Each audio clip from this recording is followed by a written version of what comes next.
Bismillahirrahmanirrahim. Bonjour chers étudiants, dans la suite du cours de l'HPP, de l'hypertrophie bénigne de la prostate. Dans cette partie, on va voir la physiopathologie, l'explication, l'origine de cette hypertrophie, avec les deux théories et bien sûr, comment faire un diagnostic positif. Donc toujours, vous allez trouver tous les supports dans la description pour télécharger, chers amis. Toujours, je vous invite à abonner pour recevoir ces vidéos durant toute l'année. Et bien sûr, n'oubliez pas, chers collègues, un maximum de j'aime et un maximum de partage pour que ces vidéos atteignent le maximum des étudiants le plus tôt possible. Donc, comme physiopathologie, l'origine de cette hypertrophie bénigne, il est jusqu'à maintenant non élucidé. Donc, pas de théorie exacte. On a deux théories qui sont probables. Donc, la première qui est une théorie hormonale, ça va impliquer le rôle des hormones dans la genèse de cette hyperplasie.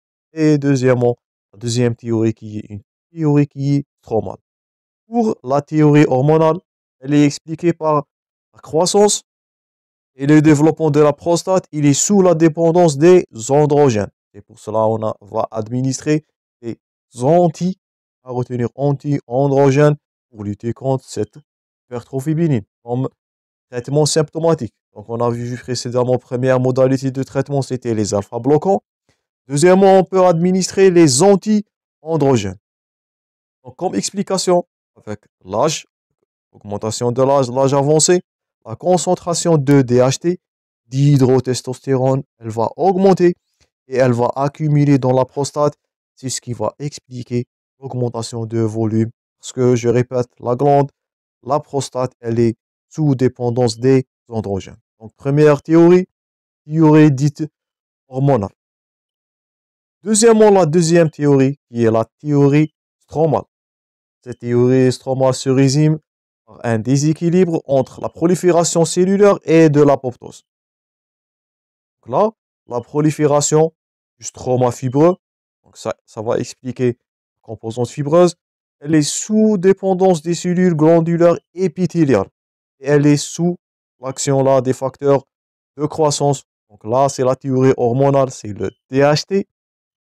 Pour la théorie hormonale, pour la théorie stromale, ce sont les facteurs de croissance qui sont incriminés là. On note trois, le FGF, le IGF et le EGF. Donc, deuxièmement, théorie stromale, le déséquilibre entre prolifération et apoptose sous la dépendance des facteurs de croissance. Donc, il est très probable, donc là, vous voyez la croissance fibreuse, ça, c'est la formation des fibres, le stroma fibreux. Donc, il est très probable de développer une HPP, une hyperplasie bénigne de prostate, à l'intrigation de ces différents phénomènes. Bien que, ça c'est à retenir, l'imprégnation androgénique semble majoritaire. Donc, c'est premièrement la théorie hormonale qui semble la plus majoritairement raisonnable. Pourquoi? Pour favoriser la croissance du volume de prostate. Et cette intrication de ces deux théories, ce qui va expliquer, faites attention, l'absence de parallélisme anatomo-clinique dans l'hypertrophie bénigne qu'on va aborder dans juste une minute. Donc, je répète, deux théories, théorie hormonale et théorie dite stromale. Donc, à l'état normal, la vessie, elle se remplit à basse pression, donc ça c'est un rappel physiologique, tandis que l'urètre se ferme, ou bien reste fermé par le sphincter strié. Donc le sphincter strié, il est sous dépendance volontaire, donc c'est un sphincter volontaire, c'est pas du sphincter lisse. Pendant la miction, ça c'est de la physiologie de la miction, on va noter la contraction du muscle de la vessie, donc c'est le détrissor, il va se contracter, le trigone là, il va prendre une forme d'entonnoir et l'urètre, il va adopter une forme de compliance. Donc je répète, à l'état physiologique normal, la vessie, elle se remplit à basse pression et c'est le sphincter strié qui va assurer cette continence-là. En cas de pathologie, donc ça c'est de la physiologie, on passera maintenant à la pathologie. Donc, en cas d'hypertrophie bénigne de la prostate, on va noter un obstacle, une obstruction du col vésical. Cette obstruction, elle est due à deux composantes. Une composante dite statique, ça c'est à retenir, et une composante dite dynamique. Une composante statique, c'est par l'augmentation du volume qui est lié directement à la prolifération de cette prostate. Prolifération progressive des nodules hypertrophiques. Donc ça, c'est une composante, je répète, statique. Elle n'est pas dynamique. Donc c'est un volume. Un volume, il est constant. Donc c'est une composante, je répète, dite statique. Deuxièmement, la composante qui est dynamique. Donc c'est plus fort que la précédente. C'est l'augmentation de quoi? Du tonus musculaire. On avait dit précédemment que cette hypertrophie, elle est adénomyofibreuse. Donc on note aussi une hypertrophie musculaire. Donc cette hypertrophie qui est dynamique, lorsqu'on parlera de muscle, on parlera de tonus.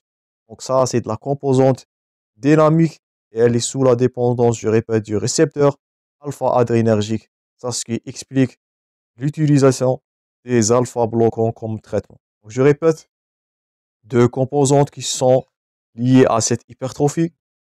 On note la composante statique, c'est l'augmentation du volume qui est lié à l'hypertrophie, sous dépendance hormonale surtout. Et deuxièmement, on note une composante qui est dynamique, elle est sous dépendance des tonus, qui est stimulée par les alpha-adrénergiques, les récepteurs alpha-adrénergiques. Donc, ce qui implique là, pour lutter, donc ça, on va voir dans le traitement, pour lutter contre la composante dynamique, on va utiliser les alpha-bloquants. Pour lutter contre l'hypertrophie statique, on va utiliser les andros ou bien les anti-androgènes. Donc, tout ça, on va aborder dans le traitement. Maintenant, un titre très important, c'est l'absence de parallélisme anatomo-clinique dans l'hypertrophie bénigne de prostate. Pourquoi? C'est la notion de composante dynamique et statique. Donc, pour que cette hypertrophie a lieu, il faut que les deux composantes sont là. Dans certains des cas, c'est l'élément glandulaire qui est prédominant. Donc, c'est la composante statique. Je répète, l'adénome, il est bien prostate. Type histologique de cette hypertrophie, c'est l'adénomyofibrome. Donc, de prolifération qui sont majoritaires. Adénome pour glandulaire et myo, c'est pour musculaire. Donc, parfois, c'est la composante musculaire qui est prédominante, plutôt glandulaire. Et dans d'autres cas, c'est la composante fibromusculaire qui est la plus abondante. Donc, si la composante statique ou bien glandulaire qui est la plus prédominante, donc on va noter un volume qui est augmenté. Et si par contre, bien la composante fibromusculaire qui est prédominante, là, les muscles vont agir sur le tonus. Donc, si le contingent fibromusculaire, il est en premier plan, donc là, le volume de la glande, il reste modeste, mais la symptomatologie, elle va être bruyante. Donc, les troubles mictionnels, comme on a vu, qui sont les plus gênants dans cette hypertrophie bénigne, ils sont dus, je répète, surtout à la composante fibromusculaire. Ça, ce qui explique qu'on peut avoir une prostate qui est très augmentée dans le volume, donc c'est glandulaire, mais avec peu de symptomatologie. Elle est due à quoi? À une composante fibromusculaire qui est mineure. Et l'inverse, c'est vrai, on peut avoir une prostate qui est peu avancée dans le volume, mais on peut avoir une symptomatologie urinaire qui est bruyante. Et ça, ce qui explique l'absence de parallélisme dit anatomo-clinique dans l'hypertrophie bénigne de la prostate. Donc j'espère que c'est clair. Deux composante statique, c'est l'augmentation du volume, et une composante dynamique qui est liée à tonus, et c'est elle qui est responsable de la symptomatologie. Donc faites attention, il existe une absence de parallélisme, je répète, entre la clinique et la lésion anatomique dans l'hypertrophie bénigne de la prostate. Et bien sûr, par conséquence, ces deux composantes vont donner une obstruction qui est chronique et ça va donner, comme on l'avait dit précédemment, deux retentissements. Premièrement, un retentissement sur la vessie et ce qui explique la gravité de cette pathologie, voire une insuffisance rénale, un retentissement sur le haut appareil urinaire. Donc, une symptomatologie qui est exprimée par ce qui explique le retentissement sur la vessie, c'est la dilatation. On va voir ça. Et sur le retentissement, sur l'appareil urinaire, il peut évoluer même jusqu'à une insuffisance rénale. Donc, premièrement, concernant la vessie. Donc, le retentissement de la vessie, il va passer par trois phases. On a premièrement une phase de compensation. Toujours, il existe des mécanismes de défense contre n'importe quelle pathologie. Mais malheureusement, ces mécanismes-là vont être défaillants. Donc, c'est deuxièmement la phase de décompensation, voire dernièrement la phase de distension. On va avoir une vessie qui est distendue et ça va perdre leur fonctionnalité malheureusement. Donc, dans la phase de compensation, donc le détrusor, le muscle, il va augmenter sa musculature. Donc, qu'est-ce qu'on va noter dans la phase de compensation? Une musculature de la vessie qui va épaissir. Pourquoi? Pour lutter contre le résidu mictionnel. Donc, le volume qui est surajouté là.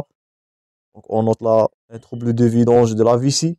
Ça va expliquer par une augmentation du résidu mictionnel, bien post-mictionnel. Donc, le muscle, le détrusor, gardez ça en tête, c'est lui qui va lutter contre ce volume-là. Donc, c'est pour cela on va noter l'apparition des colonnes, voire l'apparition de diverticules. Là, voilà le voilà plutôt un diverticule qui est une indication chirurgicale. Donc, un diverticule, ça va témoigner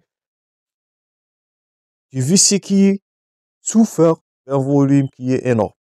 Donc, je répète, première phase de compensation, c'est la musculature vésicale, le détrusor, qui va augmenter sa musculature pour lutter contre ce volume qui est surajouté. Et là, c'est là on peut noter les diverticules. Donc là, voilà un muscle hypertrophie et le voilà un diverticule qui est, je répète, une indication chirurgicale. Donc premièrement, première phase, phase de compensation. Deuxièmement, toujours après la compensation, il existe une phase de décompensation. Donc là, la musculature vésicale, elle va être épuisée. Donc le muscle ne peut pas lutter longtemps contre ce volume qui est en train d'augmenter. Donc il va s'épuiser. Et ça, ce qui va expliquer comme physiopathologie, cette plaque est à retenir. Donc dans la phase de décompensation, qu'est-ce qu'on va noter? On note premièrement la diminution du jet mictionnel. Je répète, c'est à retenir, fréquemment posé comme question. Dans la phase de décompensation dans l'hypertrophie bénigne de la prostate, on note en physiopathologie, premièrement, la diminution de la force de jet mictionnel qui est due quoi? À la faiblesse, à l'épuisement de la musculature vésicale. Aussi, on va noter une vessie qui va vider incomplètement. Et pour cela, on va noter un résidu post-mictionnel qui est supérieur à 300 cc et c'est très énorme. Et cette deuxième-là, c'est aussi une indication chirurgicale, je répète. Un résidu mictionnel très élevé, au-delà de 100 millilitres, c'est une indication chirurgicale, surtout dans la phase de décompensation. Ça va témoigner de la souffrance du muscle vésical. Et on va noter parfois le patient qui va compenser ce déficit-là en poussant, en utilisant la musculature abdominale de façon qui est active. Donc là, dans la phase de décompensation, ça va témoigner de la défaillance du détrusor du muscle, de la musculature vésicale. Donc là, on va noter à retenir, je répète, la diminution de jet mictionnel, une vessie qui va être vidée incomplètement, l'augmentation du résidu post-mictionnel qui est supérieur à 300 cc. Et là, on va noter le patient qui va compenser cette défaillance-là en utilisant la musculature, bien en poussant la musculature abdominale, donc de façon qui est active. Et dernièrement, là, c'est les séquelles. On va noter la phase de distension. Donc, c'est une rétention vésicale qui va devenir chronique. Là, la poche, vous voyez la différence entre cet aspect-là de la vessie et ce dernier-là. Donc, là, c'est une vessie qui est en train de souffrir. Et là, malheureusement, c'est une rétention vésicale qui est chronique. La poche, elle va perdre totalement sa contractilité. Donc, vous voyez là, la vessie, elle ressemble à une poche qui est, notez bien ce terme-là, qui est acontractile. Et on va noter, ça c'est à retenir, la miction par regorgement. Donc, je répète, on va noter premièrement les diverticules avec l'épaississement de la paroi dans la première phase qui est de compensation. C'est primordial à retenir.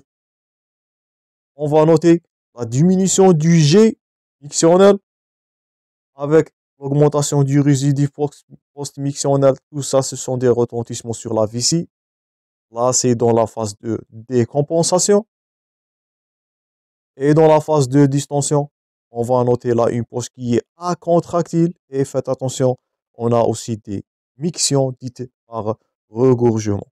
Donc, ce n'est pas une incontinence. Faites attention à différencier entre une miction par regorgement avec une incontinence qui est due à défaillance du sphincter. Donc là, c'est une distension chronique, une rétention vésicale chronique. C'est elle qui va donner cette miction par regorgement. Donc, notez bien, dans la physiopathologie, on note l'épaississement de la paroi, les colonnes, les diverticules, la diminution du jet, c'est très important. Donc, si on vous pose la question, quels sont les retentissements de cette hypertrophie bénigne concernant la paroi vésicale? C'est tout ce qu'on avait dit. Diminution de jet, augmentation du résidu post-mictionnel, la perte de la contractilité totale de la vessie dans la phase terminale, phase de distension, avec la notion de miction par regorgement. J'espère que vous allez noter tous ces points forts. C'est primordial à retenir. Avant de conclure cette partie, on va voir la deuxième retentissement qui est fait sur le haut appareil urinaire. Donc, sur la vessie, je répète, c'est la distension. C'est la perte de la contractilité totale de la vessie, une rétention vésicale qui est chronique. Ça, c'est le retentissement sur la vessie. Concernant le haut appareil urinaire, on parlera de calice et de rein. Donc là, on va noter cette augmentation de la pression du bas appareil, ou bien des uretères, au bas des uretères, elle va donner une dilatation du haut de l'appareil urinaire qui est, je répète, une indication chirurgicale. Donc, les indications chirurgicales, c'est la présence de diverticules. On répète, présence de diverticules. Aussi, c'est un résidu post-mictionnel qui est supérieur à 100 cc, 100 millilitres. C'est une indication chirurgicale. Et bien sûr, la dilatation du haut appareil urinaire. Donc là, c'est aussi une indication chirurgicale. On craindra l'insuffisance rénale qui est due à cette augmentation de la pression au bas de l'urtère. Aussi, comme complication, on note les infections qui est due à stase. Et bien sûr, ça va évoluer vers un reflux urétéro-vésical, puis un vésico-urétéral. Donc, c'est les urines qui vont faire du reflux au-delà de la vessie vers le haut appareil urinaire, vers les reins. Et donc, ces urines-là, ils vont causer quoi? Donc, ils vont causer les infections. Donc, je répète, premièrement, on note le retentissement sur le haut appareil urinaire, c'est la dilatation du haut appareil urinaire. On parlera de calice et de reins qui vont être augmentés. C'est une indication chirurgicale, je répète. Et aussi, faites attention, surtout chez l'enfant, on va noter un reflux vésico-urétéral en cas d'obstruction. Cette fois-là, chez le sujet âgé, il est dû à quoi? Donc, devant un enfant, un reflux vésico-urétéral, c'est la source des infections. Chez l'adulte ou bien le sujet âgé au-delà de 50 ans, notre intitulé aujourd'hui, il est dû, ce reflux vésical, à l'hypertrophie bénigne de la prostate. Donc, une dilatation du haut appareil urinaire, ajouter à ça une infection, donc des lésions au niveau du haut appareil urinaire, et c'est ça qui va donner l'insuffisance rénale. Donc, on récapitule le retentissement sur le bas appareil urinaire. C'est une vessie qui va devenir incontractile. Et deuxièmement, là, une dilatation du haut appareil urinaire avec des infections à répétition. D'abord, c'est parmi les circonstances de découverte et ça va donner là une insuffisance rénale. Donc ça, c'est tout pour la physiopathologie. On va continuer ce cours dans les prochaines parties. Je vous remercie pour votre attention, chers amis. Je vous souhaite toujours le bon courage. Bon courage dans vos préparations. Merci pour votre attention et à la prochaine.